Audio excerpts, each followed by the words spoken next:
Hi guys, कशा आहात? तर संडे मॉर्निंग ना बघू शकता किचनपासूनच सुरू झाली आहे. आणि किचनमध्ये पसारा नाही आहे. आणि मला ना खूप जास्त भूक लागली होती, तर मी तर नाश्त्यात आज काही एवढं बनवलं नव्हतं लवकर, तर आमचा नाश्ताच खूप लेट झाला. आणि आधीतून पावापासून काही बनवायची असं विचार होतं, पण मला वाटलं जाऊ द्या, मस्त ढोकळ्याची ताट लावू, विपू पण खाते आणि मी पण. तर मी थोडेसे पहिले आधी अक्रोड घेऊन घेतले होते आणि त्याच्यानंतर साईडमध्ये गोलमी ढोकळ्याची ताट लावली होती. आणि ढोकळा शिजेपर्यंत 9 ते 9:30 वाजलेच असते. मला माहिती आहे, संडेचा दिवस म्हणजे खूप आळसभरा दिवस. आणि मीच होते जेवायसाठी आज, कारण बाकी सगळे बाहेर गेले होते जेवायसाठी. तर मी म्हटलं आज मस्त आमच्या आवडीचं काही बनवायचं. पण ते म्हणतात ना, आळस हा खूप खराब असतो, तसंच माझं आहे. विचार केला होता की आज मस्तपैकी फणसची भाजी, भात आणि पोळी करायची, आणि थोडीशी त्याच्यासोबत ना एक चटणी बनते लसूण आणि तेडीची, ती करायची. पण आळस, तुम्हाला म्हटलं ना, आळस हा सगळ्यात मोठा, म्हणजे खूपच जास्त आळस आला होता. असं वाटलं मीच जेवणार आहे, तर कायच एवढं बनवत बसायचं. तर मी काय केलं, दूध गरम केला हा विचार करत करत की काय बनवायचं. फणसच्या भाजीसोबत पोळी, काय भात, थोडीशी मोठी भाजी पण बनवायचा प्लॅन केला होता. मग दूध शिजतात असं लक्षात आलं की चला पावन दूधच घेऊया मस्तपैकी.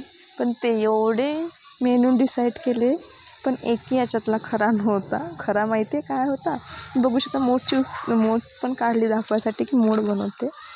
पण शेवटी काय बनवलं तुम्ही पाहाल ना, ऐकसाल ना, तुम्हालाही वाटेल की एवढी मोठी फणसची भाजी, भात, एवढं सगळं सांगितलं आणि बनवलं काय.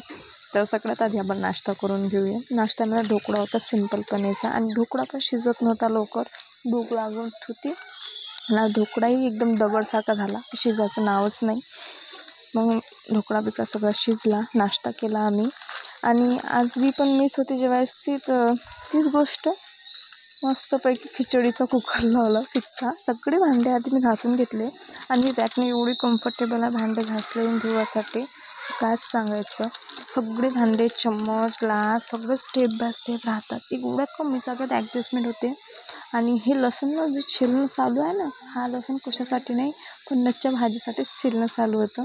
सगळी तयारी झाली होती आमची फणसच्या भाजीची. अजून भात लावायची, भात पण मी काढून घेतला होता, तुरीची डाळ पण काढली होती, कणिक भिजवायची राहिली होती, बस एवढंच एक आहे. मग लसूण छिलताना थोडंसं कंटाळा येत होता की काय बनवायचं, काही चांगलं खायचं. पण शेवटी मी फिक्की खिचडी, टमाट्याची चटणी, आणि एक मी पुडा आणला होता, स्कूल टाईम म्हणून येतो ते, आणि बघू शकता हातात आलू पण होते. मग सगळं ठेवून दिलं जागेवर, म्हणजे जाऊ द्या, कायच एवढं कुटाणा करायचा, मी पण एवढं तिखट खात नाही. तर मस्तपैकी नाश्त्याची दुसरी ताट पण लावली होती सगळ्यांसाठी, 2 ताटं होते आज.